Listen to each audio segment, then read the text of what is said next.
Hare Krishna, my dear devotees, out there in cyberspace, wherever you are, welcome back to the daily readings of Srila Prabhupada's books, the only hope for human society. I know that sounds like an exaggeration. It's not an exaggeration at all. The truth that we've been hearing from Srila Prabhupada these last few weeks in his purports, which describe the situation in the world, and these words were written in the 1960s, the early 60s, and they're so relevant, and they give the actual solutions to the problems, although materialistic people will think that they are simplistic, perhaps, or even primitive, but real life, real human life on the earth, living according to the laws of nature,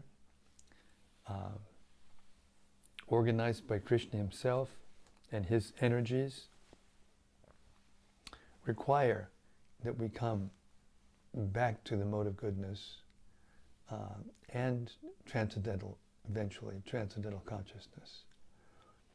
So all the answers are in Srila Prabhupada's books, even for our movement, even for how to preach, what to say, what not to say, what to do, what not to do.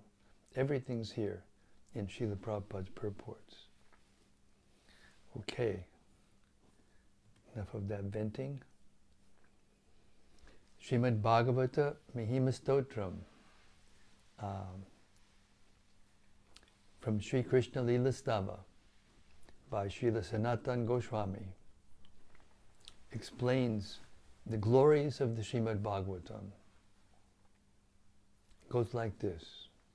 Sarva Shastrabdi Piyusha Sarva Vedaika Satpala Sarva Siddhanta Ratnadya Sarva Lokaika Drikprada. O nectar from the ocean of all scriptures, singular fruit of all the Vedas, rich mine of the precious gems of all conclusive truths, you are the only giver of sight to all the worlds.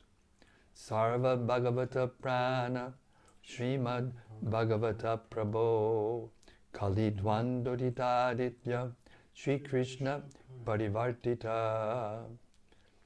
O life air of the Supreme Lord, of all the Supreme Lord's devotees, O Master, Śrīmad-Bhāgavatam, you are the sun risen in the darkness of Kali. You are the exact image of Sri Krishna. Paramananda Pataya Prema Varshakshadayate Sarvada Savasevyaya Shri Krishnaya Namostume. I bow down to you who is supremely blissful to read. Your every syllable pours down a flood of prema. You can always be served by everyone. You are Sri Krishna himself. Madeka Bando Matsangin Madguro Mad Mahadana Manistadaka Mad Bhagya Mad Ananda Namostute.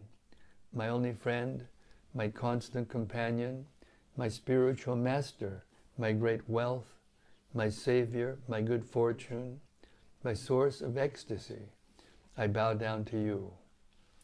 Asadhu sadhuta dayin atini chachata kada hanamun jagadachin mam premna rit gantayokspura.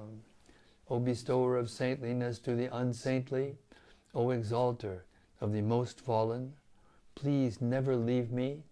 Always appear in my heart and my voice with pure love. Om Namo Bhagavate Vasudevaya.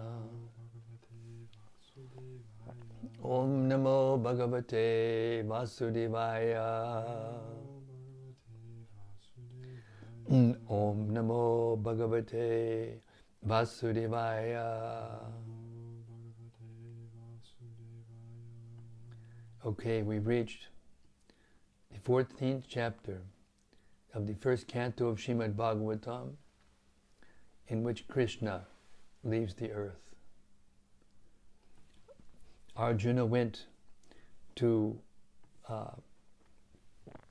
Dwarka to see Krishna and find out what his next program would be.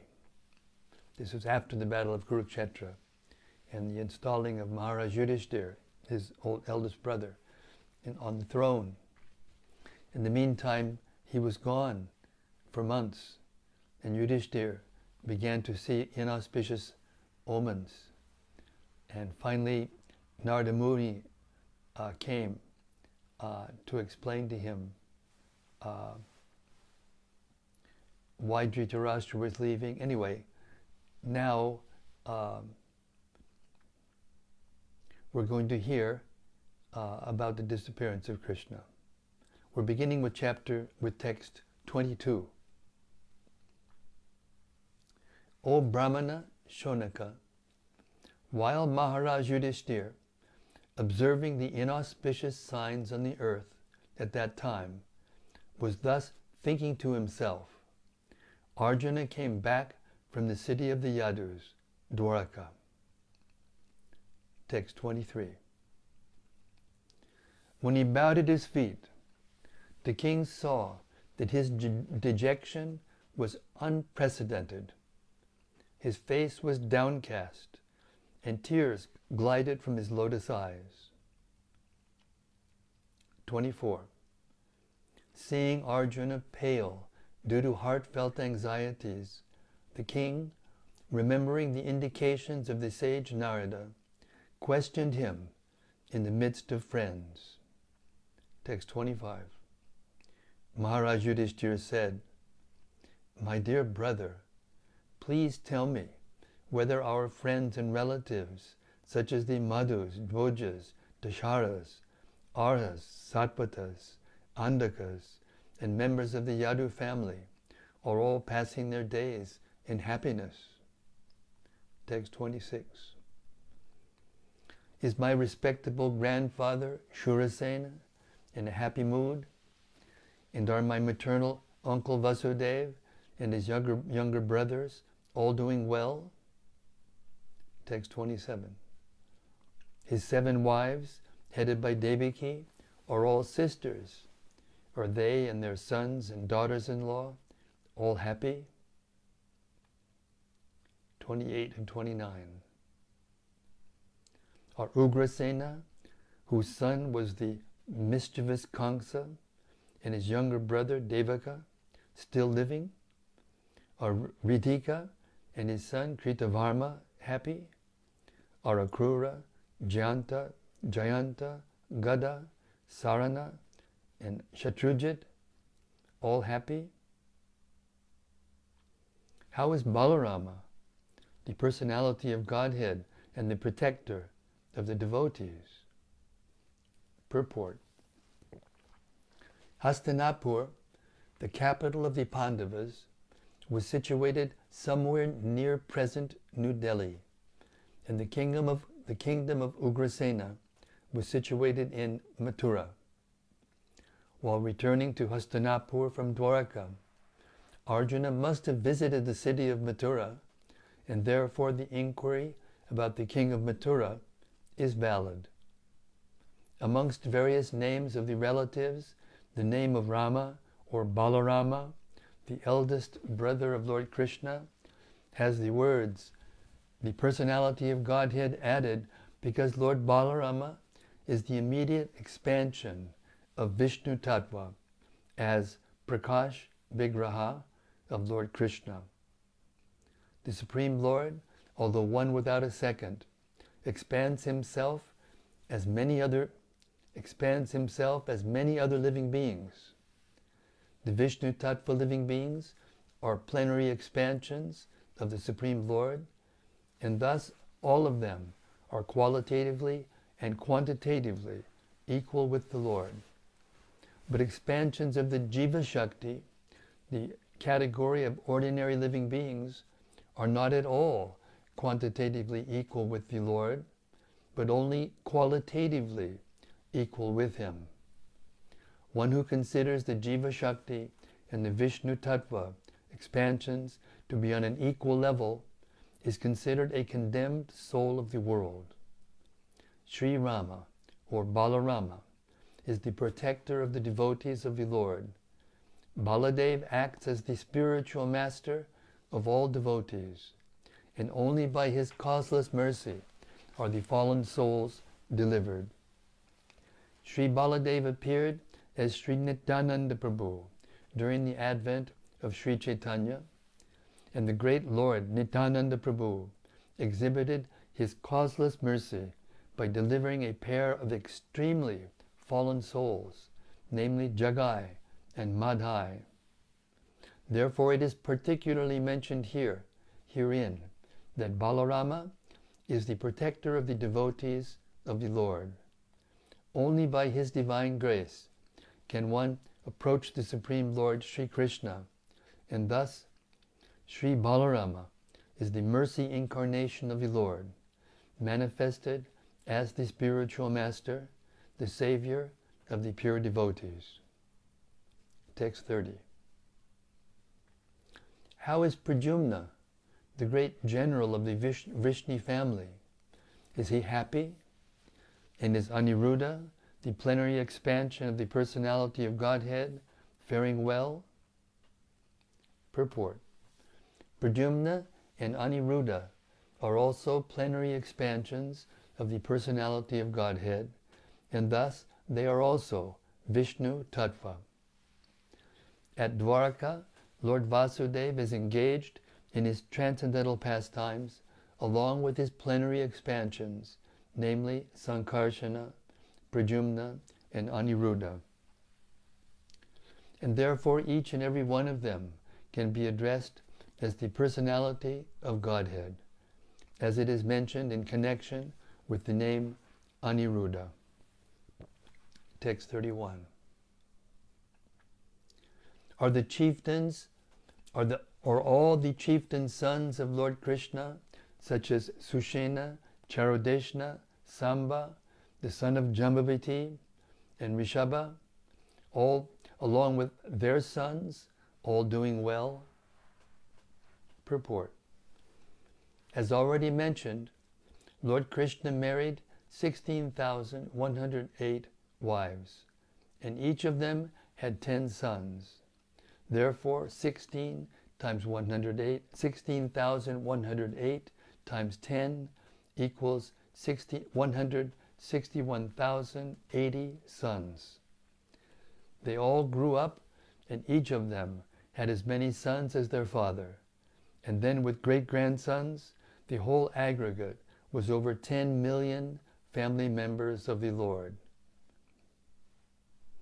The Lord is the Father of all living beings, who are countless in number. Therefore, only a few of them are called to associate with the Lord in his transcendental pastimes as the Lord of Dwarka on this earth. It is not astonishing that the Lord maintained a visible family consisting of more than 10 million members. It is better to refrain from comparing the Lord's position to ours, and it becomes a simple truth as soon as we understand at least a partial calculation of the Lord's transcendental position. King Yudhishthir, while inquiring about the Lord's sons and grandsons at Dwarka, mentioned only the chieftains amongst them, for it was impossible for him to remember all the names of the Lord's family members. Text 32 and 33.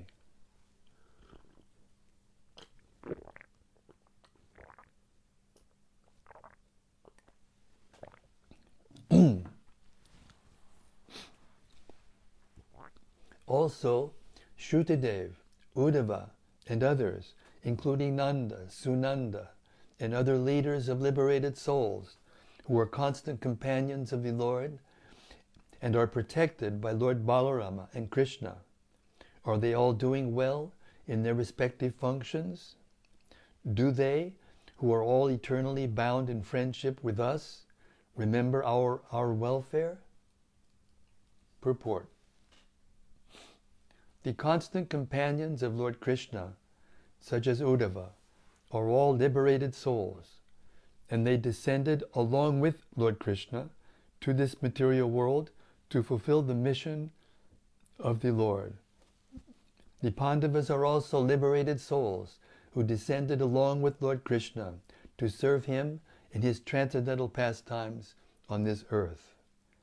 As stated in the Bhagavad Gita 4:5, the Lord and his eternal associates, who are also liberated souls like the Lord, come down to this earth at certain intervals.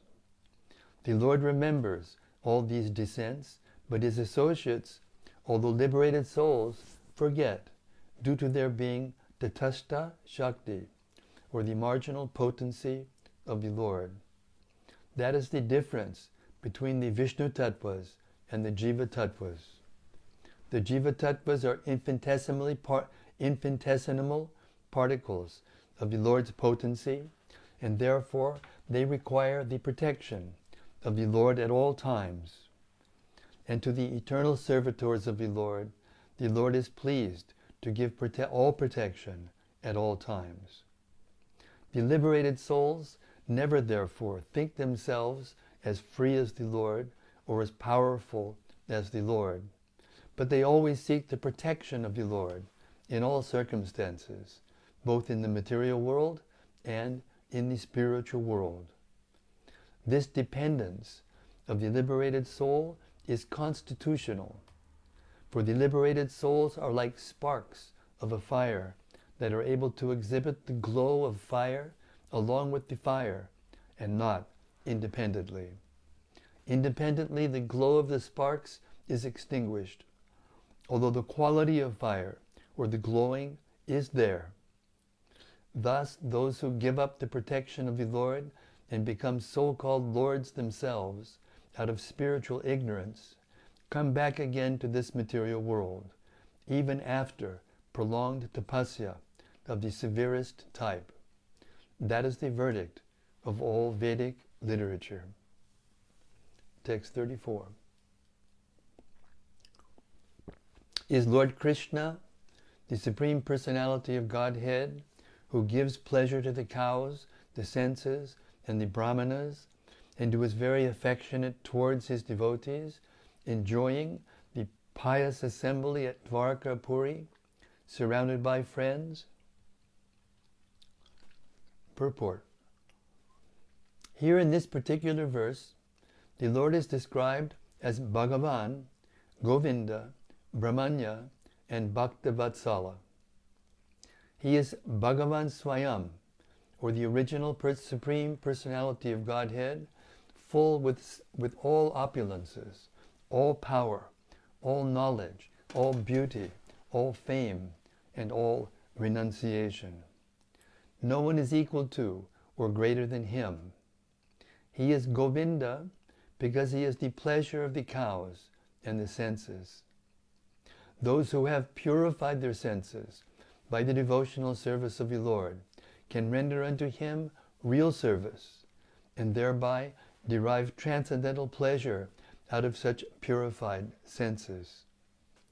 In the impure condition, the living being cannot derive any pleasure from the senses, but being illusioned by false pleasures of the senses, he becomes a servant of the senses. Therefore, we need the Lord's protection for our own interest. The Lord is the protector of the cows and the Brahminical culture. A society devoid of cow protection and Brahminical culture is not under the direct protection of the Lord, just as the prisoners in the jails are not under the direct protection of the king, but under the protection of a severe agent of the king. Without cow protection and cultivation of the Brahminical qualities in human society, at least for a section of the members of society, no human civilization can prosper at any length.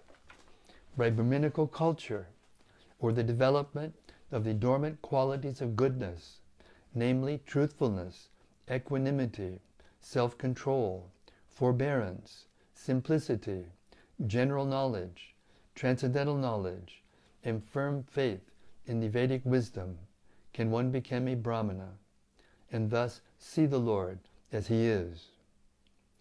After surpassing the Brahminical perfection, one has to become a devotee of the Lord, so that his loving affection in the form of a proprietor, master, friend, son, and lover can be transcendentally achieved. The stage of a devotee, which attracts the transcendental affection of the Lord, does not develop unless one has developed the qualities of a Brahmana, as above mentioned. The Lord is inclined to a Brahmana of quality and not of false prestige. Those who are less than a Brahmana by qualification cannot establish any relation with the Lord, just as fire cannot be kindled from the raw earth unless there is wood, although there is a relation between wood and the earth. Since the Lord is all perfect in himself, there could not be any question of his welfare, and Maharaj Yudhishthira refrained from asking this question. He simply inquired about his residential place, Dwarakapuri, where pious men assemble. The Lord stays only where pious men assemble and take pleasure in glorifying the supreme truth. Maharaj Yudhishthira was anxious to know about the pious men and their pious acts in the city of Dwarka. Texts 35 and 36.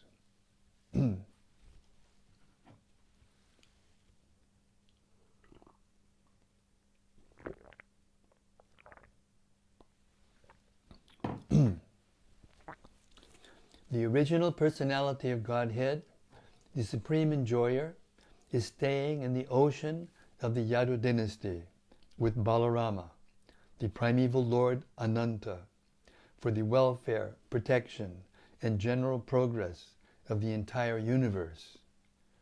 And the members of the Yadu dynasty, being protected by the arms of the Lord, are enjoying life like the residents of the spiritual sky. Purport. As we have discussed many times, the personality of Godhead Vishnu resides within each and every universe in two capacities, namely as the Garbhodakashayi Vishnu and the Kshirodakashayi Vishnu. The Kshirodakashayi Vishnu has his own planet on the northern top of the universe, and there is a great ocean of milk where the Lord resides on the bed of the Ananta incarnation of Baladev. Thus, Maharaj Yudhishthira has compared the Yadu dynasty to the ocean of milk, and Sri Balarama to the Ananta, where Lord Krishna resides. He has compared the citizens of Dwaraka to the liberated inhabitants of the Vaikuntha lokas. Beyond the material sky, further than we can see with our eyes, and beyond the sevenfold coverings of the universe, there is the causal ocean, in which all the universes are floating like footballs. And beyond the causal ocean, there is an unlimited span of spiritual sky, generally known as the effulgence of Brahman. Within this effulgence, there are innumerable spiritual planets, and they are known as the Vaikuntha Planets. Each and every Vaikuntha planet is many, many times bigger than the biggest universe within the material world. And in each of them, there are innumerable inhabitants who look exactly like Lord Vishnu. These inhabitants are known as the Mahaparushikas, or persons directly engaged in the service of the Lord. They are happy in those planets and are without any kind of misery, and they live perpetually in full youthfulness, enjoying life in full bliss and knowledge, without fear of birth, death, old age, or disease, and without the influence of Kala, eternal time. Maharaj Yudhishthira has compared the inhabitants of Dwaraka to the Maha Paroshikas of Vaikuntha Loka, because they are so happy with the Lord. In the Bhagavad Gita, there are many references to the Vaikuntha Lokas, and they are mentioned there as Maddhama, or the kingdom of the Lord. Text 37. Simply by administering comforts at the lotus feet of the Lord, which is the most important of all services, the queens at Dwarka, headed by Satyabhama, induced the Lord to conquer the demigods. Thus the queens enjoy things which are prerogatives of the wives of the controller of Thunderbolt. Purport. Satyabhama, one of the principal queens of Lord Sri Krishna at Dwarka. After killing Narakasura, Lord Krishna visited the palace of Narakasura, accompanied by Satyabhama. He also went to Indraloka with Satyabhama, and she was received by Shachi Devi, who introduced her to the mother of the demigods, Aditi. Aditi was very much pleased with Satyabhama, and she blessed her with the benediction of permanent youth as long as Lord Krishna remained on the earth. Aditi also took her with her to show her the special prerogatives of the demigods in the heavenly planets. When Satyabhama saw the Parijata flower, she desired to have it in her palace at Dwarka. After that, she came back to Dwarka along with her husband and expressed her willingness to have the Parijata flower at her palace. Satyabhama's palace was especially bedecked with valuable jewels, and even in the hottest season of summer, the inside of the palace remained cool, as if air-conditioned. She decorated her palace with various flags, heralding the news of her great husband's presence there. Once, along with her husband, she met Draupadi, and she was anxious to be instructed by Draupadi in the ways and means of pleasing her husband.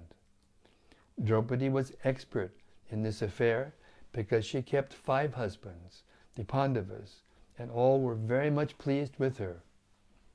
On receipt of Draupadi's instructions, she was very much pleased and offered her good wishes and returned to Dwarka. She was the daughter of Satyajit. After the departure of Lord Krishna, when Arjuna visited Dwarka, all the queens, including Satyabhama and Rukmini, lamented for the Lord with great feeling. At the last stage of her life, she left for the forest to undergo severe penance. Satyabhama instigated her husband to get the Parijata flower from the heavenly planets, and the Lord got it even by force from the demigods, as a common husband secures things to please his wife.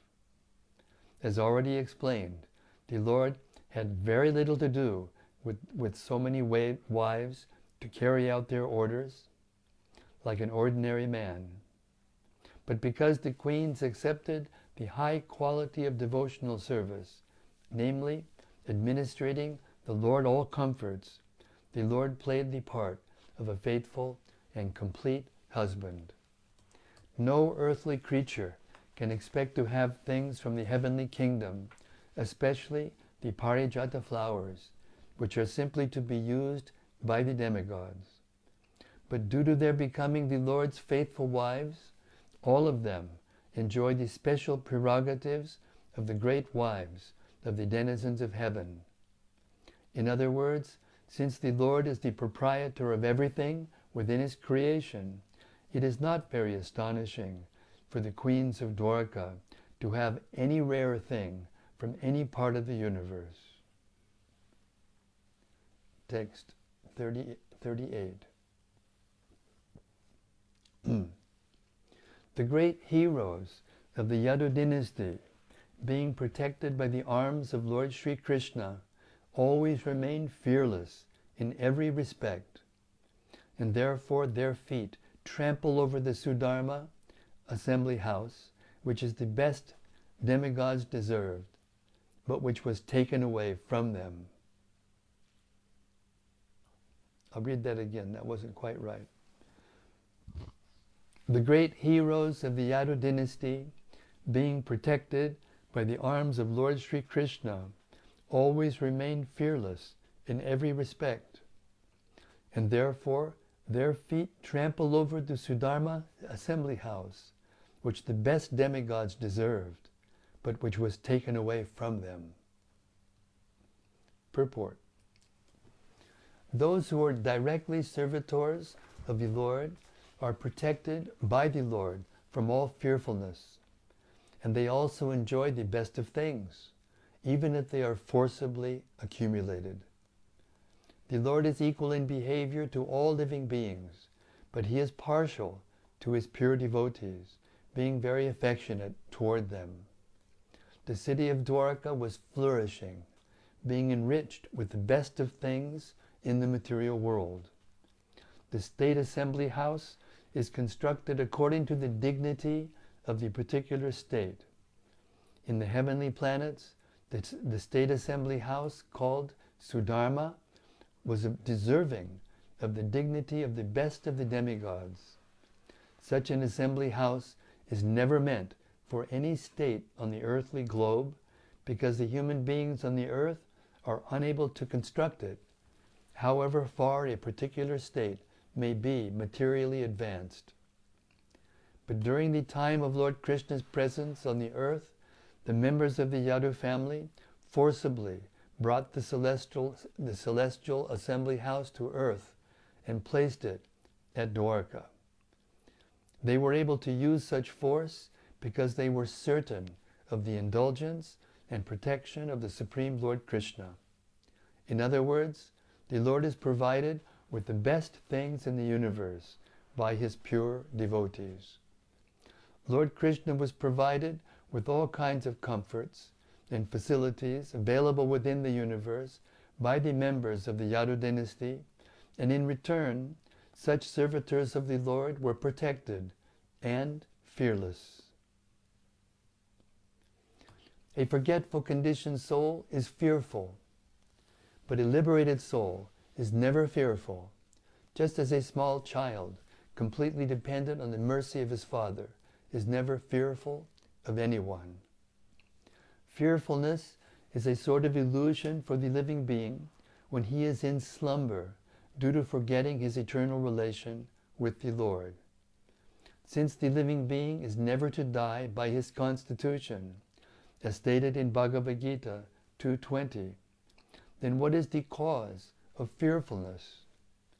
A person may be fearful of a tiger in a dream, but another man who is awake by his side sees no tiger there. The tiger is a myth for both of them, namely the person dreaming and the person awake, because actually there is no tiger. But the man forgetful of his awakened life is fearful, whereas a man who has not forgotten his position is not at all fearful. Thus the members of the Yadu dynasty were fully awake in their service to the Lord, and therefore there was no tiger for them to be afraid of at any time. Even if there were a real tiger, the Lord was there to protect them. Text 39. My brother Arjuna, please tell me whether your health is all right. You appear to have lost your bodily luster. Is this due to others disrespecting and neglecting you because of your long stay at Dwarka?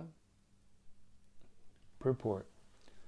From all angles of vision, the Maharaj inquired from Arjuna about the welfare of Dwarka, but he concluded at last that as long as Lord Sri Krishna himself was there, nothing inauspicious could happen. But at the same time, Arjuna appeared to be bereft of his bodily luster, and thus the king inquired about his personal welfare and asked so many vital questions.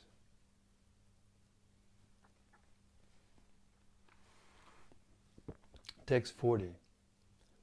Has someone addressed you with unfriendly, inauspicious words? Could you not give charity to one who asked? Or could you not keep your promise to someone? Purport. A Kshatriya, or a rich man, is sometimes visited by persons who are in need of money. When they are asked for a donation, it is the duty of the possessor of wealth to give in charity, in consideration of the person, place, and time. If a Kshatriya or a rich man fails to comply with this obligation, he must be very sorry for this discrepancy. Similarly, one should not fail to keep his promise to give in charity. These discrepancies are sometimes causes of despondency, and thus failing, a person becomes subjected to criticism, which might also be the cause of Arjuna's plight. Text 41. You are always the protector. You are always the protector of the deserving living beings, such as brahmanas, children, cows, women, old men, and the diseased. Could you not give them protection when they approached you for shelter? Purport. The brahmanas, who are always engaged in researching knowledge for the society's welfare work, both materially and spiritually, deserve the protection of the king in all respects. Similarly, the children of the state, the cow, the diseased person, the woman, and the old man, specifically require the protection of the state or a Kshatriya king. If such living beings do not get protection by the Kshatriya or the royal order or by the state, it is certainly shameful for the Kshatriya or the state. If such things had actually happened to Arjuna, Maharaj Yudhishthira was anxious to know about these discrepancies. Hare Krishna. And we will stop our reading today at text 41, and tomorrow we'll take up starting with text 42 and hear the remainder of Arjuna, of Yudhishthira's speech to Arjuna. Hare Krishna. Okay, we're waiting with bated breath for the reflections and discussion of the sages that have gathered in the cyberspace.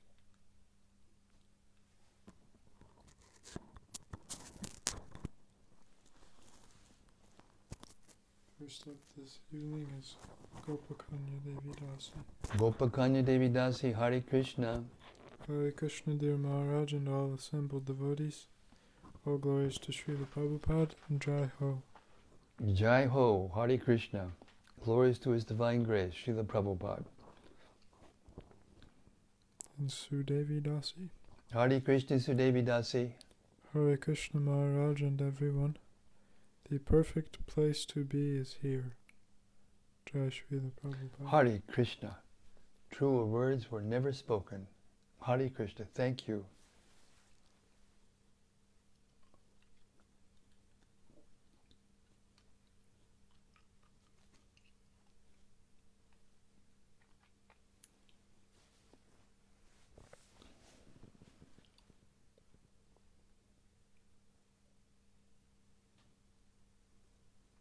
Hare Krishna. Devotees were at the festival yesterday for Nityananda Prabhu, and now they're, was it yesterday or was it the day before yesterday? Yesterday.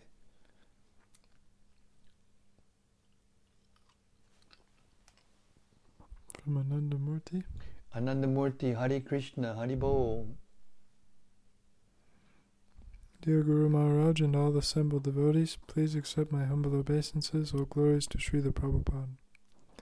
Thank you so much for today's reading of Śrīmad-Bhāgavatam. It is so nice to hear, quote, Therefore there was no tiger for them to be afraid of at any time. Even if there were a real tiger, the Lord was there to protect them. Nice, huh? Yes, if you're standing next to a person or sitting next to a person who's dreaming and he's crying out, "Tiger, tiger," the man who's sitting next to him doesn't see a tiger. So the tiger isn't real. So this material world is just like that. We're all dreaming, huh? And we're seeing things that cause us to be fearful. But in the spiritual world, there's no such thing as fear. There are emotions that match all the emotions in the material world, but they are all transcendental. They all don't cause suffering, and they only cause love for the Lord to increase more and more, and love for one another also more and more. That's the difference. It's a difference in quality. There's anxiety in the spiritual world also, but it is not material. It doesn't cause suffering. It only causes an increase of love of God and love for the devotees. There's no worry to have to leave family members and loved ones, because there all the bodies are eternal. They don't have to lament over anything. There's sporting, there's competition, but in such sporting it is simply play.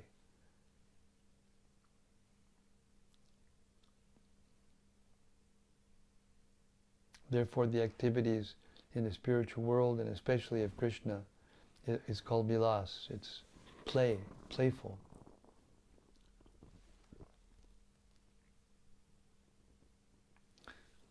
There's no personal motive.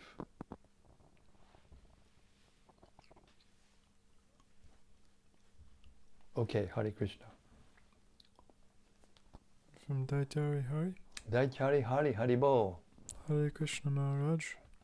So grateful for these readings. They've become an essential part of my spiritual life. Oh. And I couldn't see myself going without them. Music to my ears. Thank you. And from Bhakta Rupa. Haribo Bhakta Rupa. Thank you for your reading this evening, Maharaj. Happy belated Nityananda Trayodashi. Jai Ho.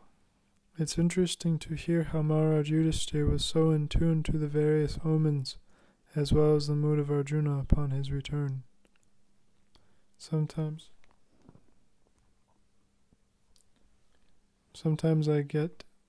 I intuitively get subtle suggestions in the external world when good or bad things are about to happen. Maybe I'm just crazy and imagining it, but it seems real from my perspective. I wondered if you had any experience of these kinds of things. Yeah, we all have. Underneath it all, the soul is pure and in quality the same as Krishna. So therefore we have the potency or the natural ability to see past, present, and future. But generally we don't. So these kinds of things, it's very difficult to say the individual person, the individual event. But we know from the history of the world that there are many people who have premonitions about things. Sometimes women are described to have a sixth sense. You know, they can tell different things because of the need that was there for motherhood. So I wouldn't say that they're not real. I think that premonitions are real, but they're partial in the material world. They're not complete. It's not possible to know, in depth what's going to happen. But we can know through the scriptures, and that also gives us a depth of perception and the depth of intuition and premonition that is beyond the scope of ordinary people.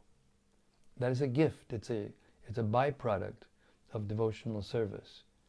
And it helps us to feel secure and fearless in the material world. Hare Krishna.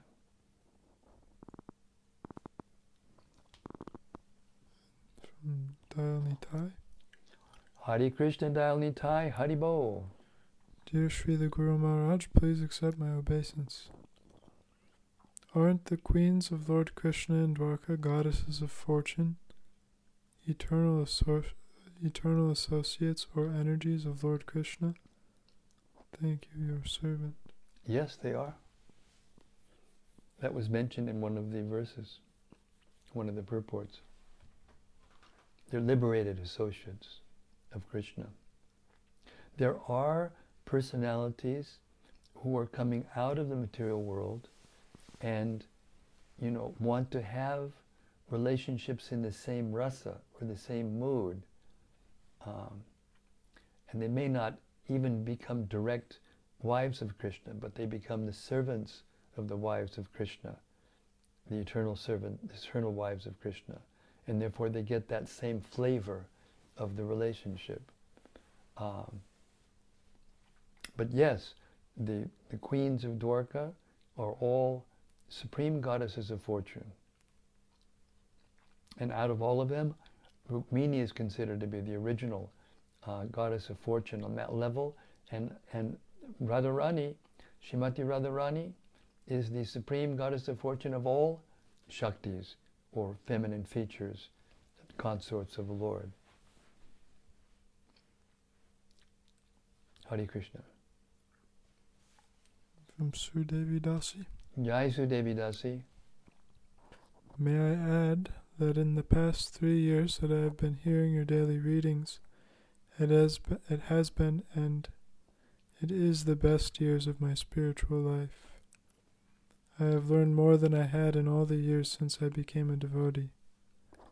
I am a chronic neophyte, but I am not giving up. I am tasting and I want more every day. Thank you so much. I mean, I don't know. I'm so grateful to hear that something I am doing can help others feel like that about Krishna consciousness and about Srila Prabhupada and about spiritual life. So, I mean, thank you. I feel eternally indebted to you for that encouragement. It means a lot to me.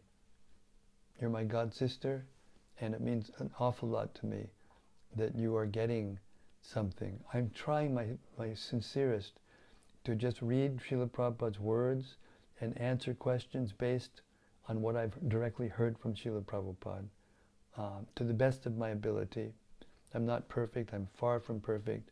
My memory is going. I'm getting old, but still, by reading every day like this, direct Srila Prabhupada's books and hearing his full train of thought, rather than skipping here, skipping there, and anyway, yes, it's very potent, and it's establishing within my heart my relationship with Srila Prabhupada, and especially as the founder Acharya of our movement.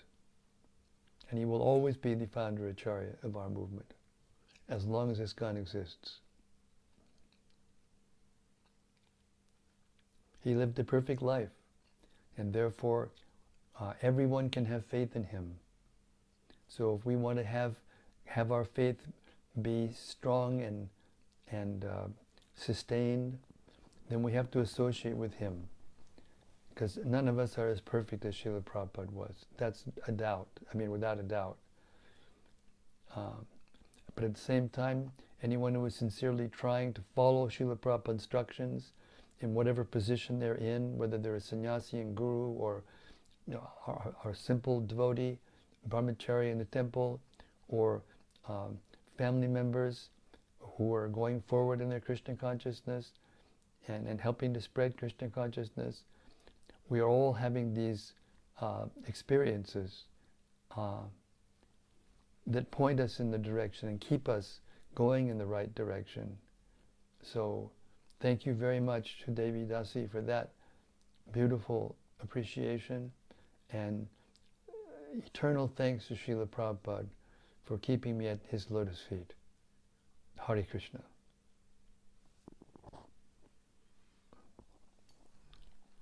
From Rati Manjari. Haribo Rati. Jai Guru Maharaj, please accept my humble obeisances. Storming in late tonight, after an ecstatic Sankirtan meeting with His Grace Tragopal Prabhu and His Grace Tredas Prabhu, and Very Dutch, nice. and Dutch Sankirtan devotees. Very nice. Happy to see you live at the tail of the daily reading. Happy to hear you. Hare Krishna.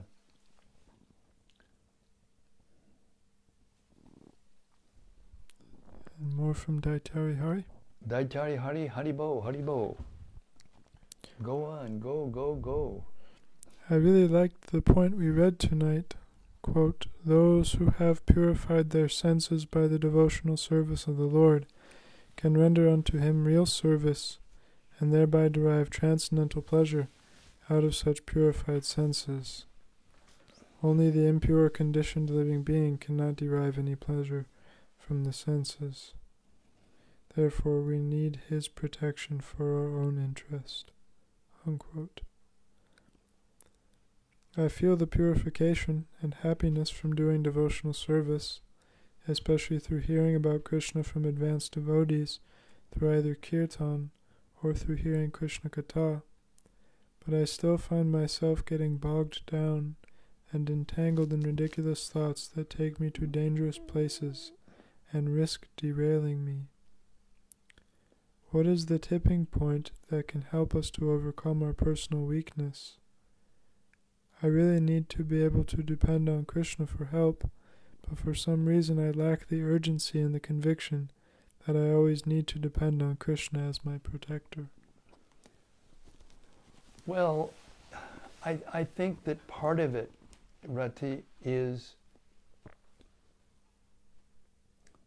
the fact that the things that we've done in this world, they stay there in our subtle bodies until we become completely purified. And even, you might say, until we leave this world and cast off our subtle bodies and our gross bodies and attain our original spiritual senses. But your words, at the same time, denote to me a person who is advancing in devotional life. Because when a person is completely covered by the material energy, they don't even notice, what is entangling and what is not entangling. They're just completely absorbed in sense gratification. So the fact that you have these feelings, perhaps of regret, what I read into your words are regret, from different thoughts that come into your mind unconsciously or without you thinking about it, they just come into your mind. All of us, I think, have experiences like that as long as we're in a material body. And the fact that you feel regret is one of the symptoms of a person who's actually advancing. So if you read carefully the prayers of Sanatan Goswami and Rupa Goswami and Raghunath Das Goswami and even Ramananda Roy, to Lord Chaitanya, you can't help but notice that they are feeling completely unqualified and completely sinful and wretched. And these are liberated associates, what to speak of us. So the thing that will protect us from acting out those thoughts that we used to act out is to be surrounded by Vaishnavas, to stay in the company of the Vaishnava devotees of the Lord, which you are already doing, Rati. Oh, this is Daitihari, sorry. So, still, it applies to him also. So, Yeah, I mean, therefore all I can do is encourage you that these symptoms are symptoms of a person who is actually beginning to come out of the material world. Hare Krishna. Otherwise you wouldn't notice any difference. So I would say, keep going for it. Stay in the company of devotees, stay in the association of this ISKCON movement, and keep going for it, trying to help others, and trying to stay pure in your activities. Even though something may come into your mind impure from time to time. It will go. For sure it will go. So you have that to look forward to. Hare Krishna.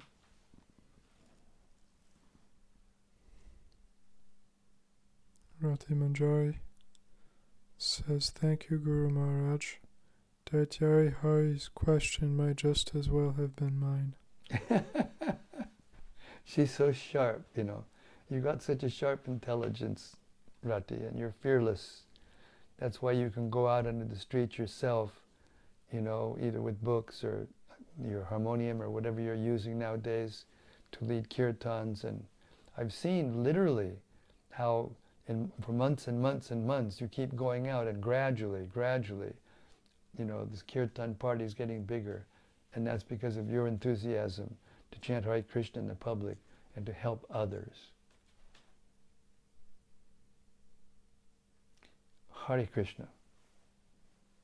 From Visarada Radha Dasi. Visarada Radha, Hare Krishna. Hare Krishna, dear Maharaj. Please accept my humble obeisances. Please share a moment when you were with Srila Prabhupada. Without dearest Vaishnavas, we will hear about Srila Prabhupada.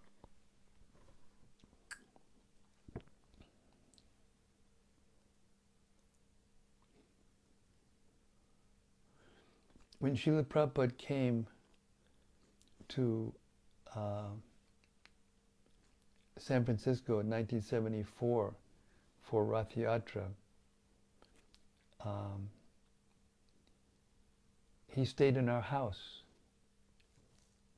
Of course, we moved out of the house and we painted it top to bottom.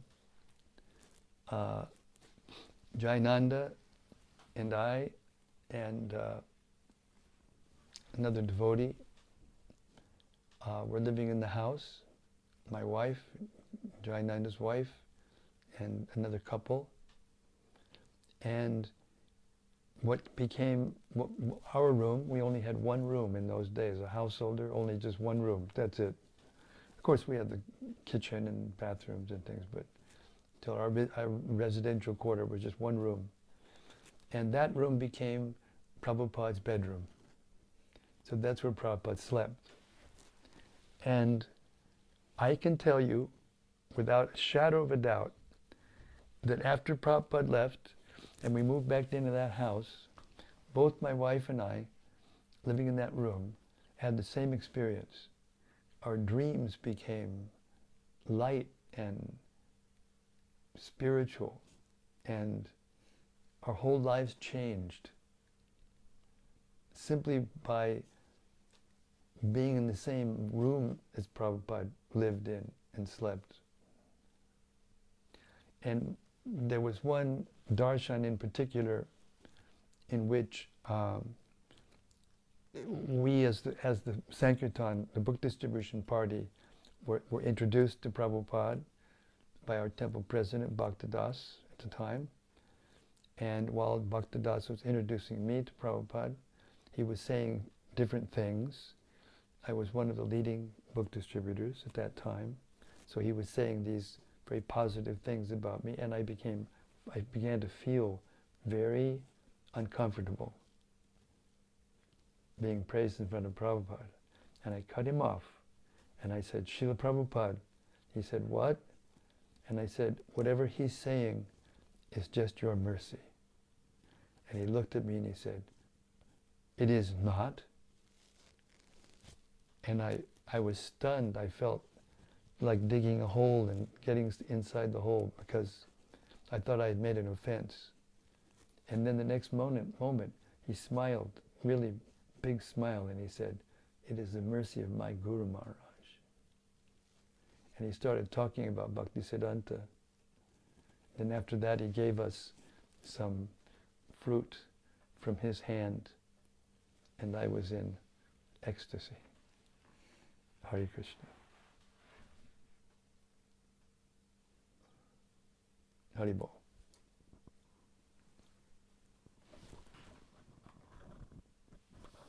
Thank you everyone for your reflections and your question, especially the last one, which enabled me to remember Prabhupada in a very sweet way. I just remembered that the other day, so I get a chance to share it before my mind goes completely old and I can't remember anything. Thank you very much. Śrīmad-Bhāgavatam ki jai. Samabeda Bhakta Brinda ki jai. Gaur Premanandi Hari Hari Bo. See you tomorrow night. Same place, same time, same topic. We will continue to hear how the news of Krishna's disappearance affected his pure devotees. Hare Krishna. See you tomorrow.